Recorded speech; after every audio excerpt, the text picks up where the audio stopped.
الحمد لله رب العالمين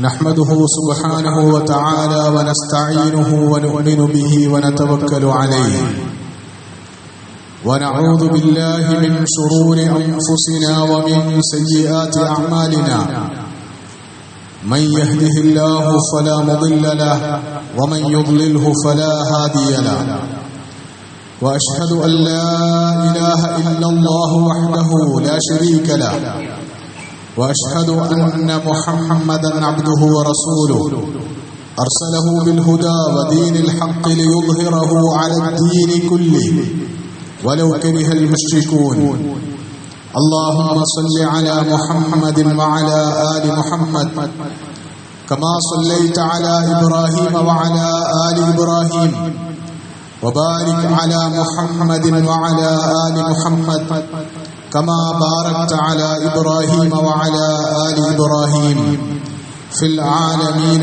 إنك حميد مجيد أما بعد فإن خير الكلام كلام الله وخير الهدي هدي النبي محمد صلى الله عليه وسلم وشر الأمور محدثاتها وكل محدثة بدعة وكل بدعة ضلالة وكل ضلالة في النار أعاذني الله وإياكم من النار ألا لا إيمان لمن لا أمانة له ولا دين لمن لا عهد له عباد الله أوصيكم وإياي أولا بتقوى الله أعوذ بالله من الشيطان الرجيم بسم الله الرحمن الرحيم يا أيها الذين آمنوا اتقوا الله حق تقاته ولا تموتن إلا وأنتم مسلمون يا أيها الناس اتقوا ربكم الذي خلقكم من نفس واحدة وخلق منها زوجها وبث منهما رجالا كثيرا ونساء واتقوا الله الذي تساءلون به والأرحام إن الله كان عليكم رقيبا يا أيها الذين آمنوا اتقوا الله وقولوا قولا سديدا يصلح لكم أعمالكم ويغفر لكم ذنوبكم ومن يطع الله ورسوله فقد فاز فوزا عظيما خذ من أموالهم صدقة تطهرهم وتزكيهم بها وصل عليهم إن صلاتك سكن لهم والله سميع عليم ബഹുമാന്യരായ സത്യവിശ്വാസികളെ വിശ്വാസിനികളെ, പ്രപഞ്ചനാഥനായ അല്ലാഹുവിന്റെ വിധിവിലക്കുകൾ ജീവിതത്തിലുടനീളം പരമാവധി പാലിച്ചു ജീവിക്കുന്നതിലൂടെ മാത്രമാണ് മനുഷ്യർക്ക് അവരുടെ ഇഹപര ജീവിതങ്ങളിൽ യഥാർത്ഥ വിജയവും സന്തോഷവും സൗഭാഗ്യങ്ങളും നേടിയെടുക്കാൻ കഴിയുക എന്ന് മനസ്സിലാക്കി അല്ലാഹുവിനെ അനുസരിച്ചും അവന് വിധേയപ്പെട്ടും അവന് ജീവിതം സമർപ്പിച്ചും തഖ്വയോടെ ജീവിക്കണമെന്ന് ആദ്യമായി വസിയ്യത്ത് ചെയ്യുകയാണ്, ഉപദേശിക്കുകയാണ്. കാരുണ്യവാനായ നാഥൻ ജീവിതത്തിൽ തഖ്വ പുലർത്താനും അതുവഴി വാഗ്ദാനം ചെയ്യപ്പെട്ടിട്ടുള്ള എല്ലാ അനുഗ്രഹങ്ങളും പ്രതിഫലങ്ങളും പുണ്യങ്ങളും ഇഹപര ജീവിതങ്ങളിൽ നേടിയെടുക്കാനും നമ്മെയും നമ്മുടെ മാതാപിതാക്കളെയും ഭാര്യാസന്താനങ്ങളെയും ഗുരുനാഥന്മാരെയും നമുക്ക് പ്രിയപ്പെട്ട എല്ലാവരെയും പ്രത്യേകമായി തുണക്കുകയും അനുഗ്രഹിക്കുകയും ചെയ്യുമാറാകട്ടെ. ശഅബാൻ മാസത്തിലെ അവശേഷിക്കുന്ന എണ്ണപ്പെട്ട ദിനങ്ങൾ, ആ ദിവസങ്ങളിൽ അല്ലാഹു നമ്മളിൽ ബർക്കത്ത് ചൊരിയുകയും വിശുദ്ധ റമദാനിലേക്ക് ആയുസ്സോടെ ആരോഗ്യത്തോടെ എത്തിച്ചേരാനുള്ള മഹാസൗഭാഗ്യം പ്രദാനം ചെയ്ത് നമ്മെ അനുഗ്രഹിക്കുകയും ചെയ്യുമാറാകട്ടെ. റസൂലുള്ളാഹി സ്വല്ലല്ലാഹു അലൈഹി വസല്ലമയുടെ ജീവിതകാലത്ത് നടന്നിട്ടുള്ള ഏറ്റവും പ്രധാനപ്പെട്ട ഒരു ചരിത്ര സംഭവമാണ് തബൂക്ക് യുദ്ധം എന്ന് പറയുന്നത്. തബൂക്ക് യുദ്ധത്തിൽ യുദ്ധത്തിന്റെ വീരേതിഹാസങ്ങളെക്കാൾ നിരൂപണ വിധേയമായിട്ടുള്ളത്, ചർച്ചയാക്കപ്പെട്ടിട്ടുള്ളത്, വിശുദ്ധ ഖുർആന്റെ പരാമർശത്തിന് വിധേയമായിട്ടുള്ളത് ആ യുദ്ധത്തിൽ പങ്കെടുക്കുന്നതുമായി ബന്ധപ്പെട്ട് പ്രവാചകന്റെ അനുചരന്മാരായ കുറേയധികം ആളുകളിൽ നിന്നുണ്ടായ സമീപനത്തെക്കുറിച്ചാണ്. അതിൽ പല സ്വഭാവത്തിലുള്ള ആളുകളുണ്ടായിരുന്നു. വളരെ പ്രയാസകരമായ ഒരു സാഹചര്യത്തിൽ കാലാവസ്ഥയുടെയും വഴിദൂരത്തിന്റെയും ഒക്കെ കാരണം കൊണ്ട് വളരെ പ്രയാസകരമായ ഒരു സാഹചര്യത്തിൽ റസൂലുള്ളാഹി സ്വല്ലല്ലാഹു അലൈഹി വസല്ലം പടനയിച്ച ഒരു യുദ്ധത്തിൽ പങ്കെടുക്കുന്നതിൽ നിന്ന് റസൂലിന്റെ തന്നെ അനുചരന്മാരെ തടഞ്ഞ കാരണങ്ങളും ഘടകങ്ങളും അതിനുള്ള പ്രേരണകളും പലതുമായിരുന്നു. നല്ലൊരു വിഭാഗം ആളുകൾ അവരുടെ വിശ്വാസത്തിലെ കാപട്യം വെളിവാക്കി പുറമേ പറയുന്ന വിശ്വാസം അകമേ ഇല്ല എന്ന് തെളിയിച്ച് ആ യുദ്ധത്തിൽ നിന്ന് പിൻവാങ്ങി നിൽക്കുകയും റസൂൽ സല്ലല്ലാഹു അലൈഹി വസല്ലം യുദ്ധം കഴിഞ്ഞ് തിരിച്ചു വന്ന് കാരണങ്ങൾ അന്വേഷിക്കുമ്പോൾ നുണന്യായങ്ങൾ പറഞ്ഞ റസൂലിന്റെ മുമ്പിൽ നിന്ന് രക്ഷപ്പെടുകയും ചെയ്തവരുണ്ട്.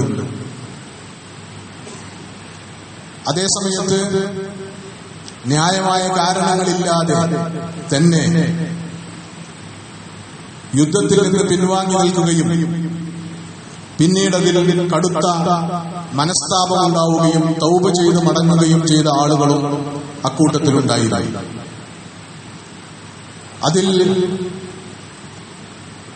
പ്രധാനപ്പെട്ട ഒരാളാണ്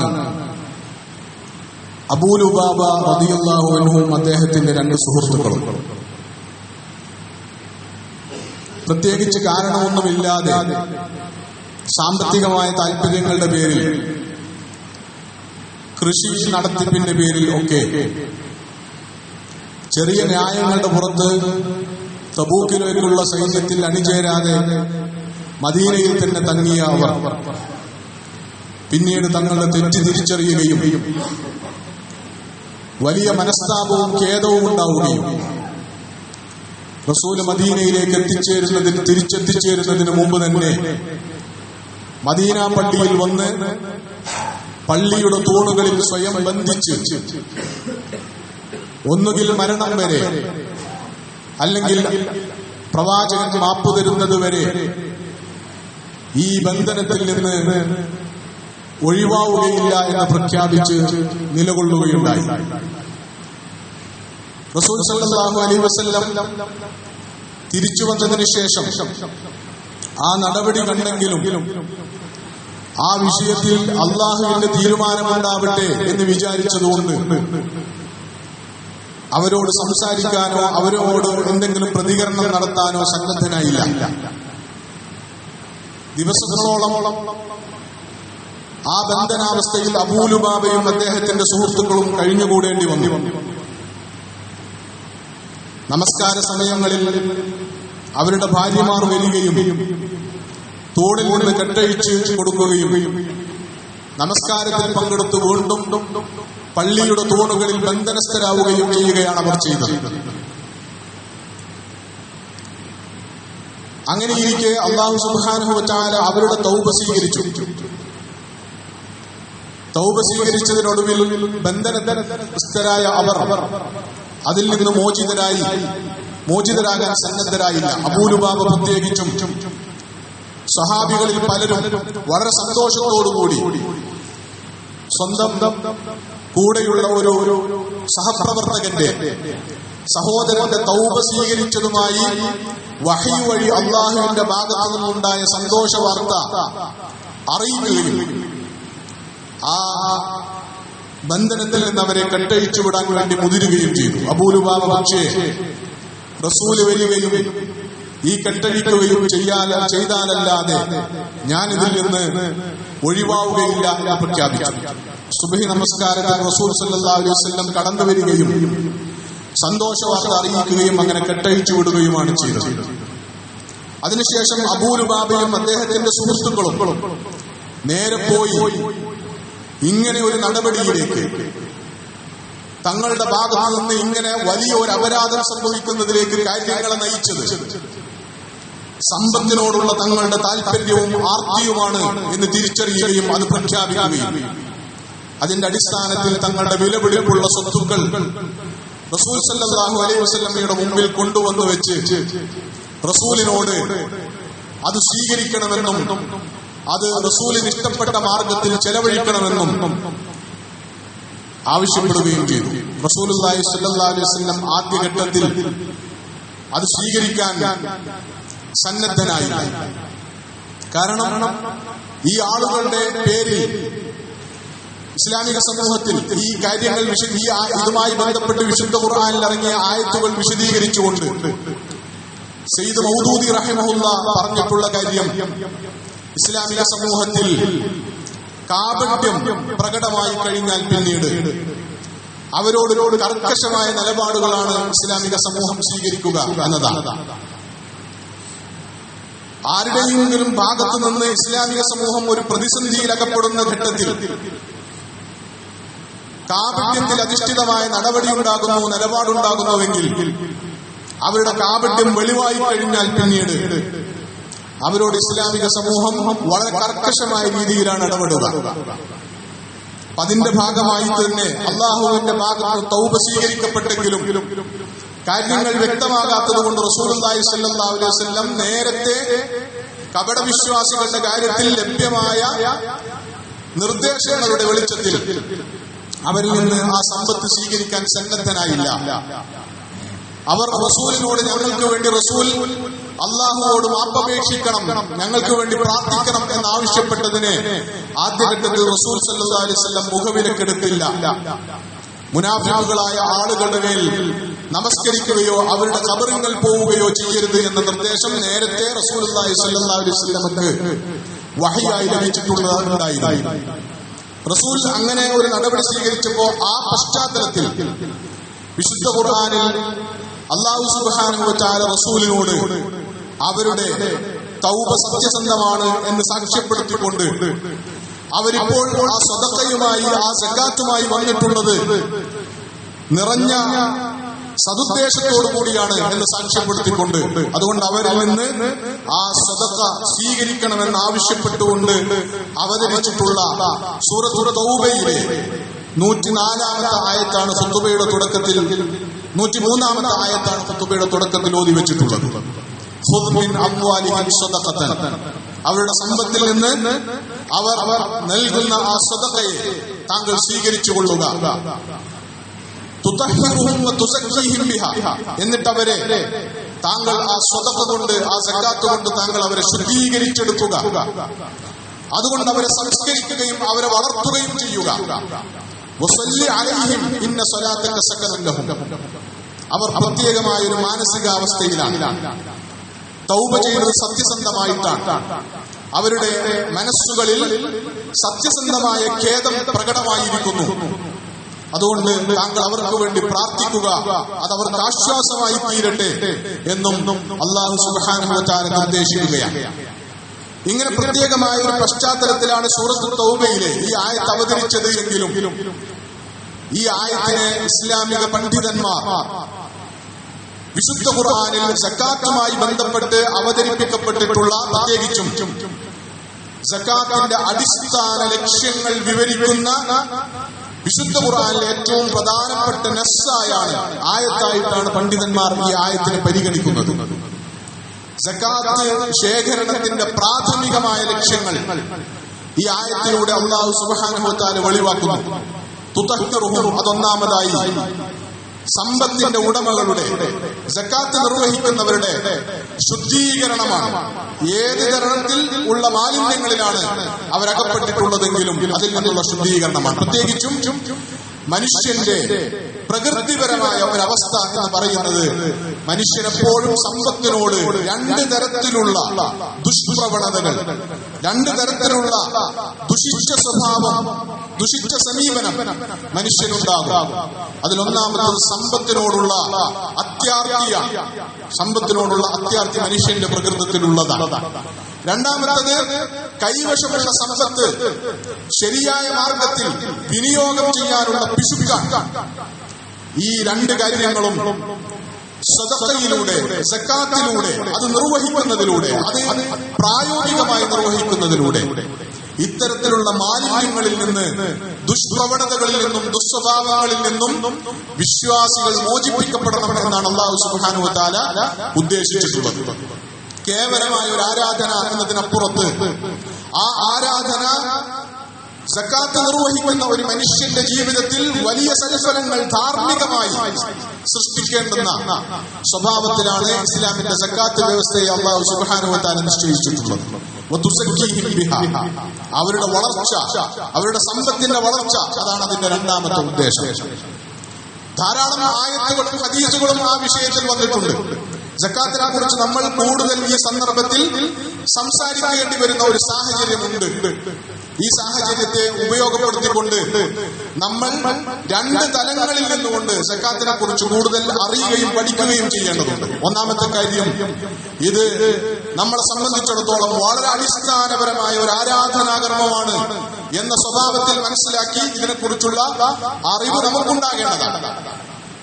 ഇനി അത് നിർവഹിക്കേണ്ടുന്ന ആളുകളല്ല നമ്മളിൽ കുറേയധികം ആളുകൾ. എന്നാൽ പോലും മുസ്ലിം സമുദായം മൊത്തത്തിൽ സക്കാത്തിനെ കുറിച്ച്, സക്കാത്തിന്റെ വിശദാംശങ്ങളെ കുറിച്ച്, ആ സക്കാത്തിനെ കൊണ്ട് അല്ലാഹു സുബ്ഹാനഹു വ തആല യഥാർത്ഥത്തിൽ എന്താണ് ഉദ്ദേശിച്ചിട്ടുള്ളത്, ലക്ഷ്യം വെച്ചിട്ടുള്ളത് എന്നതിനെ കുറിച്ച് ശരിയായി മനസ്സിലാക്കൽ അനിവാര്യമാണ്. ആ രണ്ടാമത്തെ തലം എന്ന് പറയുന്നത് നമുക്ക് നമ്മുടെ ദീനിനെ കുറിച്ച് വലിയ ആത്മാഭിമാനം ഉണ്ടായിത്തീരാനുള്ള ഒരവസ്ഥയിൽ സക്കാത്തിനെ മനസ്സിലാക്കേണ്ടതുണ്ട് എന്നതാണ്. ഇസ്ലാമിന്റെ അടിസ്ഥാന സ്തംഭമാണ് സക്കാത്ത് എന്ന് പറയുന്നതോടൊപ്പം നമ്മൾ മനസ്സിലാക്കേണ്ടത് ഇസ്ലാമിന്റെ വളരെ അഭിമാന സ്തംഭമാണ് സക്കാത്ത് എന്ന് പറയുന്നത്. ലോകത്തെ സകല ലോകത്ത് ഉയർന്നു വന്നിട്ടുള്ള സകല സാമ്പത്തിക വ്യവസ്ഥകളുടെയും മുന്നിൽ ഒരു സമാനതയുമില്ലാത്ത വിധത്തിൽ ഇസ്ലാം അവതരിപ്പിച്ചിട്ടുള്ള, ലോകത്തെ അത്ഭുതപ്പെടുത്തിയിട്ടുള്ള ഒരു സാമ്പത്തിക വ്യവസ്ഥയാണ് ഇസ്ലാമിന്റെ സക്കാത്ത് എന്ന് പറയുന്നത്.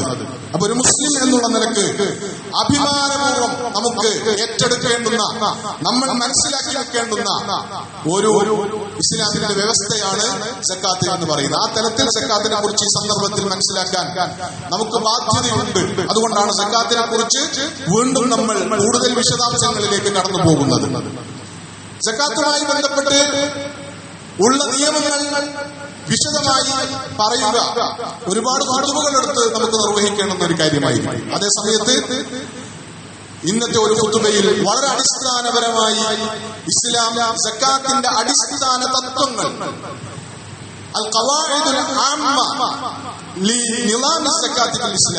ഇസ്ലാമിലെ സക്കാത്ത് എന്ന് പറയുന്ന ഒരു വ്യവസ്ഥക്ക് ഇസ്ലാം മുന്നോട്ട് വെച്ചിട്ടുള്ള അടിസ്ഥാന കായികകൾ എന്തൊക്കെയാണ് പണ്ഡിതന്മാർ നിർണയിച്ചിട്ടുള്ളത് എന്നത് മനസ്സിലാക്കൽ വളരെ പ്രധാനമാണ്.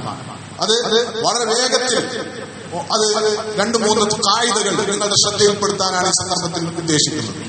അതിലൊന്നാമത്തത്, സക്കാത്ത് നിർബന്ധമുള്ള സമ്പത്ത് ഒരാളുടെ സമ്പൂർണമായ ഉടമസ്ഥാവകാശത്തിൽ വന്ന സമ്പത്താണ്. ഒരാളുടെ സമ്പൂർണമായ കൈകാര്യകർത്തൃത്വത്തിൽ, കൈകാര്യാവകാശത്തിൽ വന്ന സ്വത്തിന്, ഹലാലായ സ്വഭാവത്തിൽ ഒരാളുടെ സമ്പൂർണമായ ഉടമസ്ഥാവകാശത്തിൽ വന്ന സ്വത്തിലാണ് സക്കാത്തുള്ളത്. അതല്ലാത്ത സ്വത്തുക്കളിൽ സക്കാത്തില്ല എന്നതാണ്. അതിന് ഇസ്ലാമിക കർമ്മശാസ്ത്രത്തിൽ ഒരുപാട് വിശദാംശങ്ങളുണ്ട്. നമ്മുടെ ഒരു കോണ്ടെക്സ്റ്റിൽ നമ്മൾ മനസ്സിലാക്കേണ്ടുന്ന ഏറ്റവും പ്രധാനപ്പെട്ട കാര്യം എന്താണെന്ന് ചോദിച്ചാൽ, ഈ അടിസ്ഥാന തത്വത്തെ മുൻനിർത്തിയാണ് ഇസ്ലാമിക കർമ്മശാസ്ത്ര പണ്ഡിതന്മാർ അതുകൊണ്ട് ഒരാളുടെ കൈവശം വന്നു ചേർന്നിട്ടുള്ള ഹറാമായ സമ്പത്തിന് സക്കാത്തില്ല എന്ന് പറഞ്ഞിട്ടുള്ളത്. ഹറാമായ സ്വഭാവത്തിൽ ഒരാൾ സമ്പാദിച്ചിട്ടുള്ള സ്വത്തിന് സക്കാത്തില്ല എന്ന് കരുതി അതൊരു ആനുകൂല്യമല്ല. എന്തുകൊണ്ട് സക്കാത്തില്ല എന്ന് പറഞ്ഞാൽ നേരത്തെ സൂചിപ്പിച്ചതുപോലെ സക്കാത്ത് എന്ന് പറയുന്നത് അടിസ്ഥാനപരമായി അല്ലാഹു സുബ്ഹാനഹു വ തആല സമ്പത്തിന്റെ ശുദ്ധീകരണം ലക്ഷ്യം വെച്ചുകൊണ്ട് അത് സാധ്യമാകുന്ന വിധത്തിൽ നിർണയിച്ചിട്ടുള്ള ഒരു ഇബാദത്താണ്. ഹറാമായ സ്വത്ത് ശുദ്ധീകരിക്കാൻ കഴിയില്ല എന്നതുകൊണ്ട് ഹറാമായ സമ്പത്തിൽ സക്കാത്തില്ല. പലിശ വഴി അല്ലെങ്കിൽ തെറ്റായ സ്വഭാവത്തിൽ ആളുകളെ പറ്റിച്ചും ചൂഷണം ചെയ്തും ഒക്കെ നേടിയെടുത്തിട്ടുള്ള സമ്പത്ത് അതിൽ സക്കാത്തില്ല എന്ന് പറഞ്ഞാൽ അത് ശുദ്ധീകരിക്കാൻ കഴിയാത്ത സ്വത്താണ്. അത് അയാൾ 2.5% സക്കാത്ത് കൊടുത്തത് കൊണ്ട് ശുദ്ധീകരിച്ച് ബാക്കി 97% അയാൾക്ക് ഹലാലായി ഉപയോഗിക്കാൻ പറ്റുന്ന സ്വത്തല്ല അത് ഹറാമായ സ്വത്ത് എന്നുള്ള നിലക്ക് സമ്പൂർണമായി 100% തന്റെ തടിയിൽ നിന്ന്, തന്റെ ഉപയോഗത്തിൽ നിന്ന്, തനിക്ക് പ്രയോജനം കിട്ടുന്നതിൽ നിന്ന് ഒഴിവാക്കി അതിന്റെ അർഹർക്ക് തിരിച്ചേൽപ്പിക്കേണ്ടുന്ന സമ്പത്താണത് എന്നതാണ്. രണ്ടാമത്തെ അടിസ്ഥാന തത്വം പണ്ഡിതന്മാർ പറഞ്ഞിട്ടുള്ളത് വളർച്ചയുള്ള സമ്പത്തിനാണ് സക്കാത്തുള്ളത് എന്നതാണ്.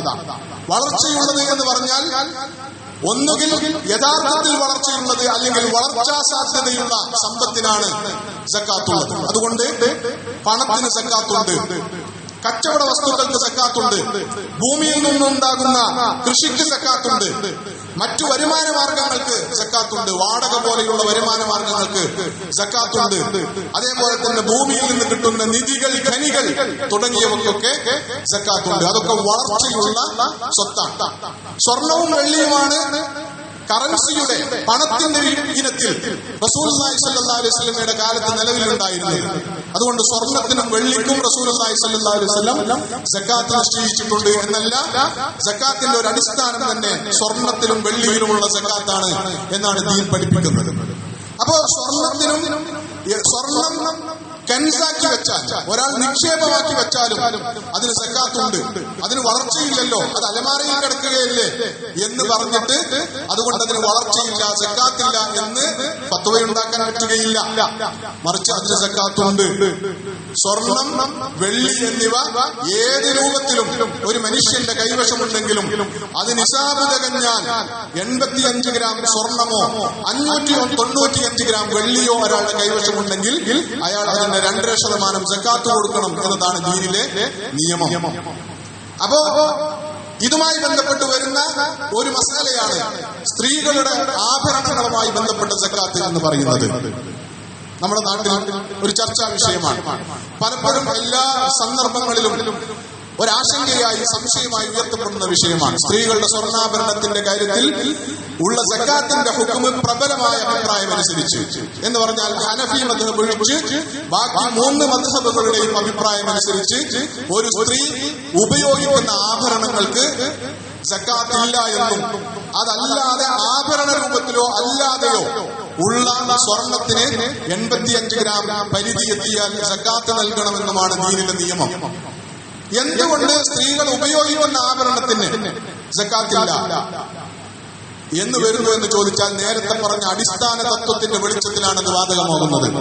എന്ന് പറഞ്ഞാൽ വളർച്ചയുള്ളതിനാണ് സക്കാത്തുള്ളത്. അതേസമയത്ത് ഒരാൾ പേഴ്സണൽ യൂസേജിന്, വ്യക്തിഗതമായ ഉപയോഗത്തിന് ഒരാളുടെ കൈവശമുള്ള സമ്പത്തിന് സക്കാത്തില്ല.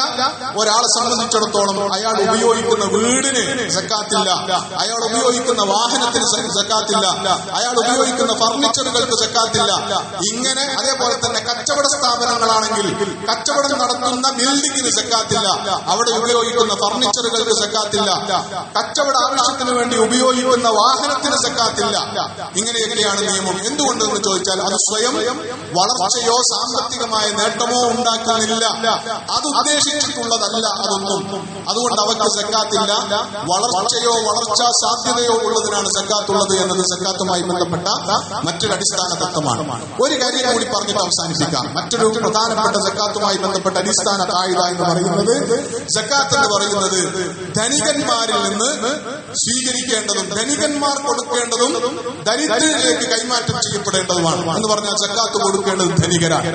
ധനികർ എന്നുള്ളത് കൊണ്ട് ഉദ്ദേശിക്കുന്നത് തന്റെ ജീവിതാവശ്യങ്ങൾക്ക് ആവശ്യമായ സമ്പത്ത് കൈവശമുള്ളവൻ, അതിനുള്ള വരുമാനമുള്ളവൻ എന്നതാണ്. അടിസ്ഥാന ജീവിതാവശ്യങ്ങൾ, ഭക്ഷണം, വസ്ത്രം, പാർപ്പിടം, വിദ്യാഭ്യാസം, വിവാഹം തുടങ്ങിയ ജീവിതത്തിലെ അടിസ്ഥാന ആവശ്യങ്ങൾ പൂർത്തീകരിക്കാൻ ഉള്ള സമ്പത്ത് കൈവശമുള്ളവൻ. ഈ ആവശ്യങ്ങൾ നിർവഹിച്ചതിന് ശേഷം അധികം പണം കയ്യിലുള്ളവനാണ് ഗനീ അല്ലെങ്കിൽ ധനികൻ എന്ന് പറയുന്നത്. അങ്ങനെയുള്ളവർ അവരുടെ കൈവശം ഇസ്ലാം നിശ്ചയിച്ചത് പ്രകാരമുള്ള തോതിൽ, അളവിൽ, നിസാബിൽ സമ്പത്ത് കൈവശമുണ്ടാകുമ്പോഴാണ് അവർ സക്കാത്ത് കൊടുക്കേണ്ടത് എന്നതാണ്. ഇനി സക്കാത്ത് കൊടുക്കേണ്ടത് ഏറ്റവും പ്രധാനമായി സക്കാത്തിന്റെ അവകാശികൾ ഫക്കീറുകൾക്കാണ്. ഫഖർ അഥവാ ദാരിദ്ര്യ നിർമ്മാർജ്ജനം സക്കാത്തിന്റെ ഏറ്റവും പ്രധാനപ്പെട്ട ഒരു ലക്ഷ്യമാണ് ഇസ്ലാം നിർണയിച്ചിട്ടുള്ളത്. സക്കാത്ത് സ്വീകരിക്കുന്നതിലൂടെ അല്ലാഹു ഉദ്ദേശിച്ചിട്ടുള്ള ലക്ഷ്യങ്ങളാണ് നേരത്തെ പറഞ്ഞ ആയത്തിൽ അല്ലാഹു സൂചിപ്പിച്ചിട്ടുള്ളത്. സക്കാത്ത് ദായകന് കിട്ടുന്ന ആനുകൂല്യങ്ങൾ, സക്കാത്ത് കൊടുക്കുന്നവന് കിട്ടുന്ന ആനുകൂല്യങ്ങളാണ്. സക്കാത്ത് അങ്ങനെ ശേഖരിച്ചു കഴിഞ്ഞാൽ പിന്നീട് അത് വിതരണം ചെയ്യുമ്പോൾ അതിലൂടെ സാക്ഷാത്കരിക്കപ്പെടേണ്ടുന്ന കുറെ ലക്ഷ്യങ്ങളുണ്ട്. അതിലേറ്റവും പ്രധാനപ്പെട്ടത് ദരിദ്രരുടെ എണ്ണം കുറക്കുക, ദരിദ്രന്മാരെ സമ്പന്നരാക്കി മാറ്റുക, അവരെ സ്വാശ്രയരാക്കി മാറ്റുക എന്നതാണ്. എന്നതാണ് ഹദീസിൽ അതുമായി ബന്ധപ്പെട്ട് വന്നിട്ടുള്ള പരാമർശം. നിങ്ങൾ അവർക്ക് സക്കാത്ത് കൊടുക്കുക, എന്നിട്ട് അവരെ സ്വാശ്രയരാക്കുക. സ്വാശ്രയരാക്കേണ്ടുന്ന വിധത്തിലാണ് ദരിദ്രർക്ക് സക്കാത്തിൽ നിന്ന് വിഹിതം കൊടുക്കേണ്ടത് എന്നതാണ്. എന്ന് പറഞ്ഞാൽ ഫഖീർ എന്ന് പറഞ്ഞാൽ നേരത്തെ നമ്മൾ പറഞ്ഞ ജീവിതത്തിലെ അടിസ്ഥാന ആവശ്യങ്ങൾ പൂർത്തീകരിക്കാനുള്ള സമ്പത്ത് കൈവശമില്ലാത്തവർക്കാണ് ഫുഖറാക്കൾ എന്ന് പൊതുവെ പറയുക. ദരിദ്രർ എന്ന് പറയുന്നത് അവർ സക്കാത്തിന് അർഹരാണ്. ഒരാൾക്ക് സ്വന്തത്തിനും കുടുംബത്തിനും ഭക്ഷണത്തിനുള്ള വകയില്ലെങ്കിൽ, അന്നത്തിനുള്ള വകയില്ലെങ്കിൽ അയാൾ ഫഖീറാണ്, സക്കാത്തിന് അവകാശിയാണ്. വസ്ത്രത്തിനും പാർപ്പിടത്തിനും വകയില്ലെങ്കിൽ, വെള്ളത്തിന് വകയില്ലെങ്കിൽ, ജീവിതത്തിൽ വാഹനം അത്യാവശ്യമാണെങ്കിൽ അതിന് വകയില്ലെങ്കിൽ, അതേപോലെ തന്നെ ഇന്നത്തെ കാലത്ത് അടിസ്ഥാന ജീവിതാവശ്യങ്ങളിൽപ്പെട്ടതാണ് വിദ്യാഭ്യാസം എന്ന് പറയുന്നത്. ആ വിദ്യാഭ്യാസം നേടാൻ ഒരാൾക്ക് സമ്പത്ത് കൈവശമില്ലെങ്കിൽ അയാളെ ദരിദ്രനായി പരിഗണിച്ച് അയാളുടെ ആവശ്യം പൂർത്തീകരിക്കുന്ന വിധത്തിൽ അയാൾക്ക് സക്കാത്ത് കൊടുക്കണമെന്നാണ്. അതേപോലെ തന്നെ ഒരു മനുഷ്യൻ യുവാവായി കഴിഞ്ഞാൽ അയാളെ സംബന്ധിച്ചിടത്തോളം അയാളുടെ ജീവിതത്തിലെ വളരെ പ്രധാനപ്പെട്ട ഒരു ആവശ്യമാണ് അയാളുടെ വിവാഹം എന്ന് പറയുന്നത്. അതുകൊണ്ട് സമൂഹത്തിൽ സാമ്പത്തികമായ ശേഷിയില്ലാത്തതുകൊണ്ട് വിവാഹം കഴിച്ചാൽ ചെലവിന് കൊടുക്കാൻ വകയില്ല എന്നതിന്റെ പേരിൽ വിവാഹം മുടങ്ങിക്കിടക്കുന്ന യുവാക്കളുണ്ടെങ്കിൽ അവരുടെ കാര്യത്തിൽ സക്കാത്ത് കൊടുത്തും അവരെ സഹായിച്ച് അവരുടെ വിവാഹം എന്ന് പറയുന്ന ജീവിതാവശ്യം പൂർത്തീകരിക്കാൻ സഹായിക്കണം എന്നതാണ് ദീനിന്റെ നിലപാട്. നമ്മുടെ നാട്ടിൽ വിവാഹത്തിന് സക്കാത്ത് കൊടുക്കാൻ പാടില്ല എന്നൊരു വർത്താനം പൊതുവിലുണ്ട്. അത് ഏത് വിവാഹത്തിലുള്ള സക്കാത്ത് കൊടുക്കാൻ പാടില്ല എന്നാണെന്ന് ചോദിച്ചാൽ, നമ്മുടെ നാട്ടിൽ ഇസ്ലാമിന് ഒരു കൂറും കടപ്പാടുമില്ലാത്ത, ഒരു പ്രതിബദ്ധതയുമില്ലാത്ത, ഇസ്ലാമിന് ഒരു ബാധ്യതയുമില്ലാത്ത അനിസ്ലാമികമായ, തീർത്തും ഹറാമായ അനിസ്ലാമികമായ ആചാരത്തിന്റെ അടിസ്ഥാനത്തിൽ അഥവാ സ്ത്രീധനത്തിന്റെ പേരിൽ ഒരു വിവാഹം കഴിക്കപ്പെടുന്ന ഒരു പെൺകുട്ടിക്കും ആ പെൺകുട്ടിയുടെ കുടുംബത്തിനും ഉണ്ടാകുന്ന ബാധ്യതകൾ, അത്തരം ബാധ്യതകൾ നിർവഹിക്കാൻ സക്കാത്തിൽ നിന്ന് വിഹിതം കൊടുക്കാൻ വകുപ്പില്ല എന്നതാണ് പറയുന്നത്. അതല്ലാതെ ഒരു വിവാഹ ആവശ്യത്തിനും സക്കാത്ത് ഫണ്ടിൽ നിന്ന് സഹായം കൊടുക്കാൻ പാടില്ല എന്നല്ല. ചെറുപ്പക്കാരായ ആളുകൾ, ആണുങ്ങളായ എന്ന് പറഞ്ഞാൽ വിവാഹത്തിന്റെ പേരിൽ സാമ്പത്തിക ബാധ്യത വരുന്ന ആണുങ്ങൾ വിവാഹം നടത്തിപ്പിനോ മഹറിനോ വിവാഹത്തിന് ശേഷമുള്ള ജീവിതാവശ്യങ്ങൾ നിറവേറ്റാൻ കഴിയാത്തതിന്റെ ആശങ്കയിലോ ഒക്കെയുള്ള ആളുകളാണെങ്കിൽ അവരെ കൂടി സക്കാത്തിന്റെ ഇനത്തിൽ, സക്കാത്തിന്റെ അവകാശികളുടെ ഇനത്തിൽ പരിഗണിക്കേണ്ടതാണ് എന്നതാണ്. അപ്പൊ അവർ ഫുഖറാക്കളിൽപ്പെട്ടതാണ്, ദരിദ്രരിൽപ്പെട്ടതാണ്, സക്കാത്തിന്റെ അവകാശികളിൽപ്പെട്ടതാണ്. അപ്പൊ ഇത് ബാക്കി അതിന്റെ അവകാശികളൊക്കെ വേറെയുണ്ട്. ആവശ്യമെങ്കിൽ സമയവും സന്ദർഭവും അനുവദിക്കുമെങ്കിൽ മറ്റു സന്ദർഭങ്ങളിൽ കുറച്ചുകൂടി വിശദമായ സക്കാത്തിന്റെ നിയമങ്ങൾ നമുക്ക് പരാമർശിക്കാവുന്നതാണ്. ഈ അവസാനം പറഞ്ഞ പോയിന്റ് നിന്നുകൊണ്ട് കൂട്ടിച്ചേർക്കാനുള്ള ഒരു കാര്യം, ഈ വിധത്തിൽ സമൂഹത്തിൽ ദരിദ്രരായ ആളുകളെ കണ്ടെത്തുകയും അവരുടെ ജീവിതാവശ്യങ്ങൾ എന്തൊക്കെയാണ് എന്ന് ഐഡന്റിഫൈ ചെയ്യുകയും ആ ജീവിതാവശ്യങ്ങളിൽ ഏതൊക്കെയാണ് ഓരോരുത്തരെ സംബന്ധിച്ചിടത്തോളം പൂർത്തീകരിക്കപ്പെട്ടതെന്നും പൂർത്തീകരിക്കപ്പെടാത്തത് എന്നും വ്യവച്ഛേദിച്ച് മനസ്സിലാക്കാൻ ഉള്ള സക്കാത്ത് എന്ന് പറയുന്നത് സംഘടിത സ്വഭാവത്തിലുള്ള സക്കാത്ത് സംവിധാനത്തിലൂടെ മാത്രമേ അത് സാധ്യമാവുകയുള്ളൂ. പ്രത്യേകിച്ചും ഒരു ഫക്കീറിന് എത്രയാണ് സക്കാത്ത് കൊടുക്കേണ്ടത് എന്നത് കർമ്മശാസ്ത്ര പണ്ഡിതന്മാർ ചർച്ച ചെയ്തിട്ടുണ്ട്. അതിൽ ഒരഭിപ്രായം അനുസരിച്ച് ഒരു ഫക്കീറായ ഒരാളെ കണ്ടെത്തിയാൽ അയാൾക്ക് സക്കാത്ത് കൊടുക്കേണ്ടത് ഒരു കൊല്ലത്തേക്ക് അയാൾക്ക് ആവശ്യമായ സംഖ്യയാണ് അയാൾക്ക് സക്കാത്തായിട്ട് കൊടുക്കേണ്ടത് എന്നതാണ്. മറ്റു ചില പണ്ഡിതന്മാരുടെ അഭിപ്രായം അനുസരിച്ച് ഒരാൾക്ക് ആയുഷ്കാലം മുഴുവൻ അയാൾക്ക് പിന്നീട് സക്കാത്ത് വാങ്ങേണ്ടി വരാത്ത വിധം, അയാൾ ദാരിദ്ര്യത്തിൽ നിന്ന് കരകയറുന്ന വിധത്തിൽ, ആയുഷ്കാലം മുഴുക്കെ അയാൾക്ക് ദാരിദ്ര്യം ഇല്ലാതാക്കുന്ന വിധത്തിൽ കൊടുക്കണം എന്നതാണ് രണ്ടാമത്തെ അഭിപ്രായം. ഈ രണ്ടും വ്യക്തികൾ സക്കാത്ത് കൈകാര്യം ചെയ്താൽ സാധ്യമാവുകയില്ല എന്നത് വളരെ കോമൺ ലോജിക് കൊണ്ട്, കോമൺ സെൻസ് കൊണ്ട് മനസ്സിലാകുന്ന കാര്യമാണ്. ഇതൊക്കെ ഫുഖഹാക്കൾ കർമ്മശാസ്ത്ര ഗ്രന്ഥങ്ങളിൽ ചർച്ച ചെയ്ത് തീരുമാനിച്ചു വെച്ചിട്ടുള്ള കാര്യങ്ങളാണ്. അല്ലാതെ ഒരു ദിവസത്തേക്ക് 2 ദിവസത്തേക്ക് ഒരാൾക്ക് ഭക്ഷണത്തിനുള്ള വക കൊടുക്കുന്നതിന്റെ പേരല്ല ഇസ്ലാമിന്റെ സക്കാത്ത് എന്ന് പറയുന്നത്. അത് ഇത്ആമുൽ മസാക്കീൻ എന്നൊക്കെ പറഞ്ഞിട്ട് അത് വേറെ ഇസ്ലാമിൽ പല വകുപ്പുകളായി വേറെ ഉണ്ട്. ഒരു ദിവസത്തേക്കുള്ള അന്നം കൊടുക്കുക, ഏതാനും ദിവസത്തേക്കുള്ള അന്നം കൊടുക്കുക എന്നൊക്കെ പറയും. സക്കാത്ത് വേറെ തന്നെ ഒരു സിസ്റ്റമാണ്, വേറെ തന്നെ ഒരു സംവിധാനമാണ്. അതിന്റെ ലക്ഷ്യങ്ങൾ അത് യഥാവിധി ഫക്കീറുകൾക്ക് ഒരു വർഷത്തേക്കുള്ള അവർക്കുള്ള ചെലവ് കൊടുക്കുക, അല്ലെങ്കിൽ ഒരായുഷ്കാലത്തേക്ക് ഒരു ഫക്കീറിനുള്ള ചെലവ് കൊടുക്കുക എന്നത് ഒരു വ്യക്തി അയാളുടെ സക്കാത്ത് കൊണ്ട് സാക്ഷാത്കരിക്കാൻ പറ്റുന്ന, പൂർത്തീകരിക്കാൻ പറ്റുന്ന കാര്യമല്ല. അത് സംഘടിതമായ സ്വഭാവത്തിൽ സക്കാത്തിലൂടെ മാത്രം സാധ്യമാകുന്നതാണ്. അതുകൊണ്ട് ഇസ്ലാമിക ഗവൺമെന്റ് ഉള്ളിടത്ത് ആ ഇസ്ലാമിക ഗവൺമെന്റിന്റെ മുൻകൈയിലും, അതില്ലാത്തടത്ത് ഇസ്ലാമിക സമൂഹത്തിലെ ഉമറാക്കളും ഉലമാക്കളുമായ ആളുകൾ അല്ലെങ്കിൽ മഹല്ല് സംവിധാനങ്ങൾ മുൻകൈയെടുത്ത് രൂപീകരിക്കുന്ന സംഘടിത സംവിധാനത്തിലൂടെയുമാണ് ഇസ്ലാമിന്റെ ഒരു സക്കാത്ത് എന്ന് പറയുന്ന ഇബാദത്ത് നിർവഹിക്കപ്പെടേണ്ടത്. അതല്ലാതെ ആ ഇബാദത്ത് യഥാവിധി നിർവഹിക്കാൻ സാധ്യമാവും. ഇതിന്റെ അർത്ഥം ഏതെങ്കിലും ഒരു വ്യക്തി തന്റെ സക്കാത്തിൽ നിന്ന് കുറച്ച് വിഹിതം വ്യക്തിപരമായി കൊടുക്കാൻ തീരുമാനിച്ചാൽ അത് ശരിയാവുകയില്ല എന്നല്ല. സക്കാത്ത് അതിന്റെ യഥാർത്ഥ ലക്ഷ്യങ്ങൾ അല്ലാഹുവിന്റെ ദീൻ ഉദ്ദേശിച്ചത് പ്രകാരം പൂർത്തീകരിക്കപ്പെടണമെങ്കിൽ സക്കാത്തുമായി ബന്ധപ്പെട്ട ഓരോ നിയമങ്ങൾ എടുത്ത് പരിശോധിച്ചാലും അതിന് സഹായകമാകുന്ന സംവിധാനം സക്കാത്തിന്റെ സംഘടിത നിർവഹണമാണ് എന്ന് മനസ്സിലാക്കാൻ പറ്റുന്നതാണ്. ഈ നിലക്ക് ഇസ്ലാമിന്റെ അഭിമാനകരമായ ഒരു സ്തംഭത്തെ യഥാവിധി മനസ്സിലാക്കുവാനും അതിന്റെ പ്രചാരകരാകാനും അതിന്റെ നിർവഹണത്തിന് മുന്നോട്ട് വരുന്നവരാകാനും നമുക്ക് സാധ്യമാകേണ്ടതുണ്ട്. അള്ളാഹുവിന്റെ ദീനിന്റെ ഏറ്റവും മഹത്തായ ഒരു സ്തംഭത്തെ ഉയർത്തിപ്പിടിക്കാനും അതുവഴി അള്ളാഹുവിന്റെ ദീനിന്റെ ഇസ്സത്തിനെ ഉയർത്തിക്കാട്ടാനും നമുക്ക് ബാധ്യതയുണ്ട്. ആ ബാധ്യത നിർവഹിക്കുന്ന കാര്യത്തിൽ അള്ളാഹു നമ്മെ സഹായിക്കുമാറാകട്ടെ. വഅഖൂലു ഖൗലി ഹാദാ വഅസ്തഗ്ഫിറുല്ലാഹ ലി വലക്കും ഫസ്തഗ്ഫിറൂഹു ഇന്നഹു ഹുവൽ ഗഫൂറുർ റഹീം.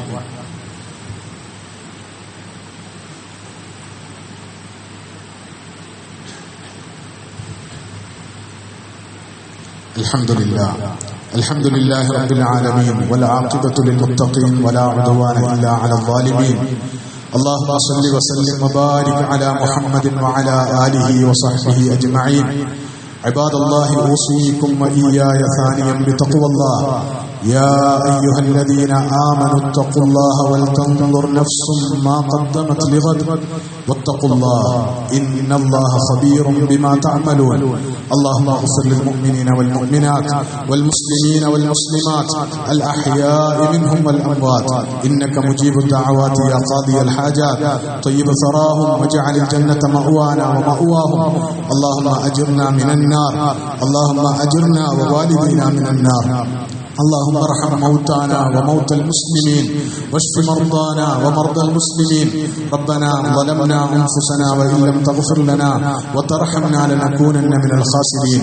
ربنا اغفر لنا ولآبائنا ولأمهاتنا رب ارحمهم كما ربونا صغارا. ربنا هب لنا من أزواجنا وذرياتنا قرة أعين واجعلنا للمتقين إماما. ربنا اغفر لنا ولإخواننا الذين سبقونا بالإيمان ولا تجعل في قلوبنا غلا للذين آمنوا. ربنا إنك رؤوف رحيم. اللهم انصر الإسلام والمسلمين في كل مكان في العالم يا رب العالمين. اللهم انصر إخواننا في فلسطين. اللهم انصر إخواننا في غزة. اللهم انصر إخواننا في الضفة الغربية. اللهم انصر إخواننا المظلومين المضطهدين في كل مكان في العالم يا رب العالمين. ربنا توفنا مسلمين وألحقنا بالصالحين ربنا آتنا في الدنيا حسنة وفي الآخرة حسنة وقنا عذاب النار ربنا تقبل منا إنك أنت السميع العليم وتب علينا إنك أنت التواب الرحيم فاغفر لنا يا غافر المذنبين وارحمنا بأنواع رحمتك يا أرحم الراحمين وصلى الله تعالى وسلم على خير خلقه سيدنا محمد وعلى آله وصحبه أجمعين.